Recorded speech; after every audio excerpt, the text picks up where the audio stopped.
भाई तो पिछले 8 सालों में इंडिया में 22 करोड़ से ज्यादा लोगों ने सरकारी नौकरी के लिए अप्लाई किया, जिसमें से मात्र 7 लाख ऐसे लोग थे जिनको असल में ये नौकरी मिली। यानी सिलेक्शन रेशियो कितना हो गया? 0.32%।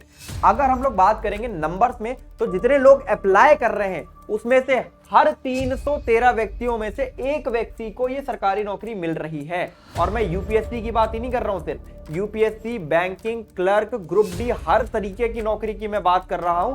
वहां पर भी आप देख सकते हो इतना ज्यादा कंपटीशन है।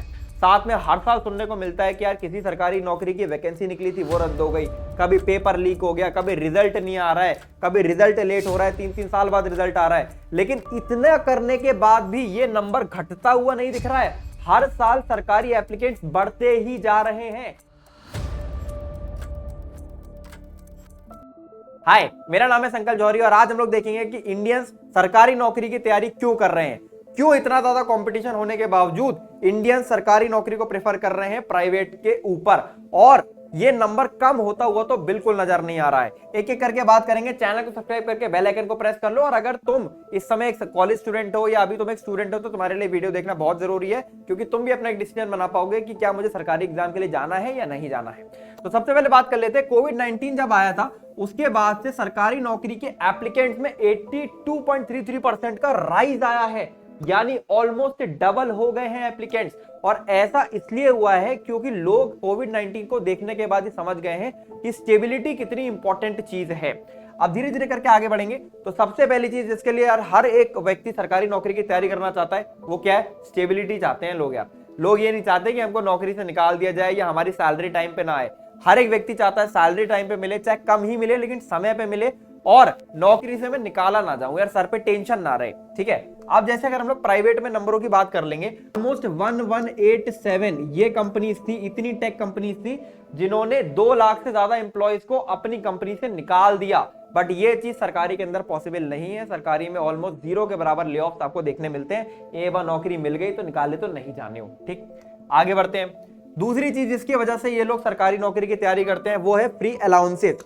ट्रैवल अलाउंस मिलता है आपको नौकरी करते हुए, चाइल्ड केयर के लिए लीव आपको मिल जाती है, अलाउंस मिल जाते हैं, साथ में हाउसिंग लोन्स बहुत ही आराम से मिल जाते हैं। आज के टाइम में किसी प्राइवेट में अगर आप नौकरी कर रहे होगे तो हाउसिंग लोन्स में और इन सब चीजों में आप फंस सकते हो, लेकिन सरकारी के अंदर इसकी एश्योरिटी होती है। उसके बाद अगर हम लोग आगे बढ़े, मनी की बात कर लेते हैं। देखो यार, सैलरी जो सरकारी नौकरी के अंदर होती है डेफिनेटली प्राइवेट के अंदर इससे सैलरी थोड़ी सी ज्यादा ही मिलती है, लेकिन फिर भी सरकारी में क्यों लोग नौकरी करना चाहते हैं तुम सबको पता ही है। देखो यार, एंट्री लेवल अगर तुम एक्सपेक्ट करोगे, अच्छा कोई ग्रुप ए का एग्जाम निकाल लोगे बढ़िया सा, तो 35,000 से लेके 78,000 तक की आपकी एंट्री सैलरी होती है। ठीक है। और 8 से 10 साल सर्विस करने के बाद 2-2.5 लाख तक आपकी सैलरी आराम से पहुंच जाती है। लेकिन ये असल रीजन नहीं है जिसकी वजह से लोग तैयारी करते हैं, क्योंकि ये पैसा तो वैसे भी बहुत ज्यादा नहीं है। एक्चुअली में लोग चाहते हैं ये, ठीक है, किसी भी टाइप के आप नौकरी में होगे, अगर आपको कहीं से ये करने का मौका मिलता है, हर एक व्यक्ति चाहता है कि भाई क्यों ना हम पैसे कमाएं। और मैं आपको ऑनेस्टली ऑन ग्राउंड रियलिटी बता रहा हूं, एक महीने में लोग 50,000, ये अपनी सैलरी से ऊपर की बात कर रहा हूं, 50,000 से लेके 10 लाख रुपए तक कमाते हैं, बेस्ड अपॉन देयर लोकेशन और उनका जो पोजीशन है उसके बेसिस पे। ठीक है। ये सब चीजें आपको कोई अंदर की बताया गया है, इसलिए कहता हूं सब्सक्राइब करके बेल आइकन को प्रेस कर लो। साथ में हॉलीडे और लीव बहुत अच्छी मिलती है। वर्क फ्रॉम होम, जैसे कि सरकारी ये प्राइवेट के अंदर एक नया कॉन्सेप्ट आया है कि भाई ऑफिस में बैठ के भी काम करो, घर पे आ जाओ तो घर पे वर्क फ्रॉम होम भी करते रहो। तो ये चीज नहीं है, अच्छी खासी हॉलीडे लीव आपको देखने मिलती है जो प्राइवेट में कुछ कम है। इसके अलावा वर्क एनवायरनमेंट की बात करेंगे, प्राइवेट के अंदर बहुत ज्यादा कॉम्पिटिटिव वर्क एनवायरनमेंट है, क्योंकि ग्रोथ कैसे होती है आपकी वर्क एनवायरनमेंट पे, जो आपके आसपास लोग हैं वो आपसे कैसा परफॉर्म कर रहे हैं उसके बेसिस पे। तो परफॉर्मेंस बेस्ड जब ग्रोथ है ना, तो यार ऑब्वियसली आपको मेहनत करनी पड़ेगी। ठीक है। लेकिन इसके भी यार बहुत ही फायदे भी है, नुकसान भी है। लेकिन सरकारी में ऐसा नहीं होता। सरकारी में आपका जो ग्रोथ है वो सीनियरिटी के बेसिस पे होता है। बेसिकली आप 8-10 साल नौकरी कर लोगे तो आपको कुछ प्रमोशंस और वो मिल ही जाएंगे, चाहे आपकी नौकरी में परफॉर्मेंस कितनी भी अच्छी हो या कितनी भी खराब हो। तो ऑब्वियसली वर्क एनवायरनमेंट जो है वो बहुत ही चिल रहता है, मजे में रहते हैं, मजे काटते हुए रहते हैं। ठीक है। Ultimately Prestige and social status जिसके लिए ज्यादातर लोग सरकारी नौकरी की तैयारी करते हैं। भाई देखो, तुम्हारी अगर शादी हो रही होगी, ठीक है, अगर तुम लड़के हो तो तुम्हें लड़की, या लड़की हो अगर तुम तो लड़का, तो ऑब्वियसली तुम्हें ऑपोजिट जेंडर तभी मिल रहा होगा क्योंकि वो भी स्टेबिलिटी चाहेगा ना ऑब्वियसली। तो सरकारी नौकरी में जो स्टेबिलिटी है उससे ज्यादा स्टेबिलिटी तो किसी भी काम में नहीं है इंडिया के अंदर। तो ऑब्वियसली शादी अच्छे से होती है, भाई सोसाइटी में आपको एक अच्छा पोजीशन आपको मिलती है कि चलो यार इनका लौंडे ने भाई एग्जाम निकाला है तो मेहनती तो है ही, है ना। इसके अलावा वर्क लाइफ बैलेंस अच्छा आपको देखने को मिलता है, वर्कलोड कम होता है, चिल तरह से लोग काम करते हैं। सबको पता है कितना भी अच्छा काम कर लोगे प्रमोशन मिलना तो मुश्किल ही है, प्रमोशन तो आपका सीनियरिटी के बेसिस पर ही होगा। वही 8-10 साल नौकरी करने के बाद ही प्रमोशन मिलेगा, चाहे कितने अच्छी तरीके से काम कर लो। तो भैया लोग रहते हैं चिल, ठीक है। इसके अलावा जो यंगस्टर्स हैं जिनको यार ऑब्वियसली ऐसा है कि यार हमें सिस्टम में घुस के सिस्टम को चेंज करना है, एजुकेशन में चेंज लाना चाहते हैं, सोसाइटी में चेंज लाना चाहते हैं, तो उनके लिए ये एक अच्छी अपॉर्चुनिटी प्रोवाइड करता है। ऑब्वियसली प्राइवेट में तुम एक साइड में कंप्यूटर लेके कोडिंग करने से कोई सोसाइटी में चेंज नहीं ले आओगे, लेकिन यहाँ पर तुम ये काम करने के लिए एलिजिबल हो जाते हो। लेकिन ये नंबर बहुत ही कम है, ये लोग कहेंगे बहुत पर ये नंबर एक्चुअली में कम है। आगे बढ़ते हैं।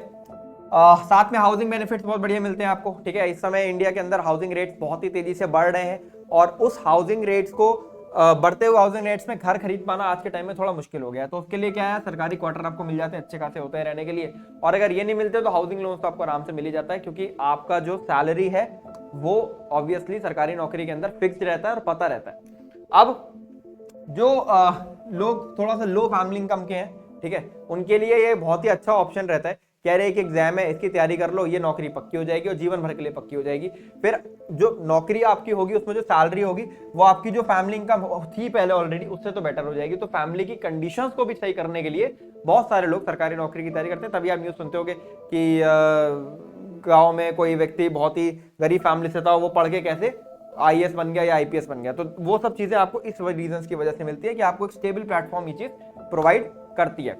अब बात कर लेते हैं कि क्यों आपको सरकारी नौकरी की तैयारी नहीं करनी चाहिए या क्या इसके डिसएडवांटेज है। अब क्यों करनी चाहिए थी ये तो मैंने समझा दिया, अब क्यों नहीं करनी चाहिए। पहला तो कंपटीशन, बहुत ज्यादा कंपटीशन है, ठीक है। दूसरी चीज क्या है, कंपटीशन को ओवरकम करने के लिए हमारे पास क्या है, हमारे पास क्या है कि कोचिंग्स है, ठीक है, कोचिंग इंडस्ट्री है। कोचिंग इंडस्ट्री आपको भाई ये तो कहेगी नहीं कि एग्जाम की तैयारी मत करो, कोचिंग इंडस्ट्री आपको हर बार मोटिवेट करेगी, नहीं अगली बार भी अप्लाई करो, अगली बार भी अप्लाई करो, अगली बार भी अप्लाई करो।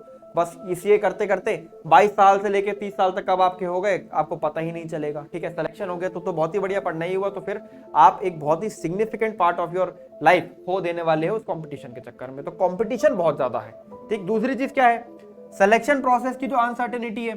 भाई देखो प्राइवेट के अंदर क्या होता है, प्राइवेट के अंदर आपको एक कंपनी में नौकरी नहीं मिली तो दूसरी में मिल जाएगी, तीसरी में मिल जाएगी, चौथी में मिल जाएगी। यहाँ पर क्या है, यहाँ पर 100 वैकेंसी निकली, पेपर लीक हो गया, काम खत्म, वैकेंसी रद्द। तो ये अनसर्टेनिटी जो प्रोसीजर में है जिसकी वजह से 2-2, 3-3 साल तक लोग फंसे रहते हैं। फिर ग्रोथ कम है, परफॉर्मेंस बेस्ड जो ग्रोथ है वो कम है। अब आप कितना भी मेहनत कर लो अपनी नौकरी के अंदर, आपको ग्रोथ तभी मिलेगी जब आपके सर्टेन ईयर्स हो जाएंगे। जैसे मान लो 8-10 साल नौकरी हो गई, उसके बाद ही आपको ग्रोथ मिलेगी। फिर आप काम कितना भी अच्छा कर लो उससे कोई मतलब नहीं है। तो जिसकी वजह से जिनको ज्यादा ग्रोथ चाहिए वो यहाँ पर थोड़ा सा चीज को यहाँ पे चीज फंसेगी। प्लस क्या है, पैसा। भाई देखो काला धन कमाने की तो कोई लिमिट नहीं है, ठीक है। इंडिया में काला धन कमाने का तो कुछ भी नहीं है, लेकिन काला धन को मैं निकाल के अगर आप व्हाइट में पैसा बनाना चाहते हो तो ऑब्वियसली जो सैलरी है वो सरकारी नौकरी वालों की कुछ कम होती है as compared to private. Private के अंदर आपको बहुत बड़े बड़े पैकेजेस मिलते हैं, 1-1.5 करोड़ के पैकेजेस मिलते हैं और ग्रोथ भी आपका काफी तेजी से होता है। तो जिसकी वजह से प्राइवेट लोग इसलिए ज्यादा प्रेफर करते हैं। तो ये रीजंस हैं जिसकी वजह से आप सरकारी नौकरी की तैयारी को आप थोड़ा सा रिकंसीडर कर सकते हो। अल्टीमेटली एक फाइनल चीज क्या ऑल्टरनेट ऑप्शंस हो सकते हैं भैया, ठीक है, कि भैया हम तो अभी कॉलेज में हैं तो क्या करें क्या ना करें। देखो यार मेरी बात बहुत ध्यान से समझो, किसी भी गवर्नमेंट एग्जाम की अगर मैं बात करूंगा, ठीक है, बच्चे तैयारी कब शुरू करते हैं, मोस्टली जब ग्रेजुएशन खत्म हो जाती है उसके बाद से प्रिपरेशन चालू करते हैं। तो जैसे मान लो अगर मैं यूपीएससी की तैयारी चालू कर रहा हूं तो यूपीएससी की तैयारी मोस्ट ऑफ द स्टूडेंट्स जब उनका ग्रेजुएशन हो जाएगा उसके बाद से करेंगे। तो उनके पास तैयारी करने के लिए जो 1 साल 2 साल 3 साल होते गए, ठीक है, वो ग्रेजुएशन के ऊपर होते जा रहे हैं। लेकिन अगर आप अभी एक ऐसे स्टूडेंट हो जो ग्रेजुएशन के अंदर है और अगर आप ये तैयारी ग्रेजुएशन के अंदर ही चालू कर देते हो तो फिर आपका जो ये 1 साल 2 साल 3 साल जो होने की तैयारी है ये आपकी ग्रेजुएशन में ही हो जाती है। और जैसे ही आप ग्रेजुएशन से निकलेंगे आपका तुरंत यहाँ पर सिलेक्शन होने के चांसेस बन जाते हैं, क्योंकि मोस्ट ऑफ द स्टूडेंट्स ये नहीं करते हैं। कंपटीशन आप यहाँ कट कर सकते हो। दूसरी चीज क्या है, अपने लिए जो अटेम्प्ट्स हैं वो आप बांध लो कि यार मेरे को 2 से ज्यादा अटेम्प्ट नहीं देने हैं, चाहे कुछ हो जाए। अगर मैं 2 अटेम्प्ट दूंगा, 2 अटेम्प्ट में सिलेक्शन नहीं होगा तो बाकी के अटेम्प्ट नहीं दूंगा। और यहीं पर बच्चे गड़बड़ करते हैं कि यार वो 2 अटेम्प्ट 4 अटेम्प्ट 10 अटेम्प्ट करते करते फिर वो भाई 30 साल की उम्र हो जाती, 35 साल की उम्र हो जाती, कोई फायदा नहीं होता है। तीसरी चीज क्या है, मोस्ट ऑफ द स्टूडेंट जो गड़बड़ करते हैं सरकारी नौकरी के अलावा कोई प्लान बी ना रखना।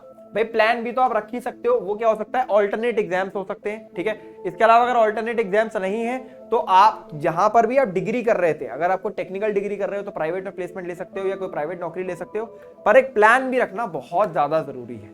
तो ये 3 चीजों पर अगर आप फोकस करोगे तो आप स्मार्टली पढ़ाई करते हुए भी सरकारी नौकरी को निकाल सकते हो।